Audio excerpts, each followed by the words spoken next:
சமூக ஆர்வலரான அன்னை வி.ஜி. சரவணன் அவர்கள் கடந்த 3 ஆண்டுகளுக்கு மேலாக ஸ்ரீவைகுண்ட தொகுதி மற்றும் அதன் சுற்றுவட்டார பகுதிகளில் உள்ள ஆதரவற்ற ஏழை எளியவர்களுக்கு இல்லம் தேடி மதிய உணவு மற்றும் இரவு உணவு திட்டத்தை ஏற்படுத்தி உணவு வழங்கி வருகிறார்.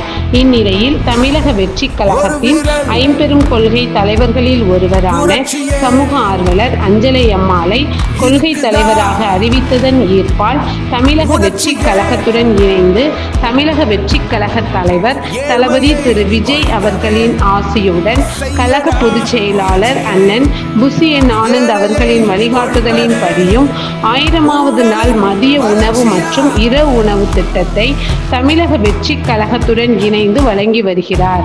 25/7/2025 இன்று 1137வது நாளாக ஏரல், உண்டியலூர், ஸ்ரீவைகுண்டம், கோட்டைக்காடு மற்றும் கீழமங்கலக்குறிச்சி அதன் சுற்றுவட்டார பகுதிகளில் உள்ள 155 ஆதரவற்ற ஏழை எளியவர்களுக்கு தமிழக வெற்றிக் கழகம் தூத்துக்குடி மேற்கு மாவட்டம் சமூக ஆர்வலரான அன்னை வி.ஜி. சரவணன் அவர்களின் சார்பில் மதிய உணவாக முட்டையுடன் கூடிய சாம்பார் சாப்பாடு வழங்கப்பட்டது.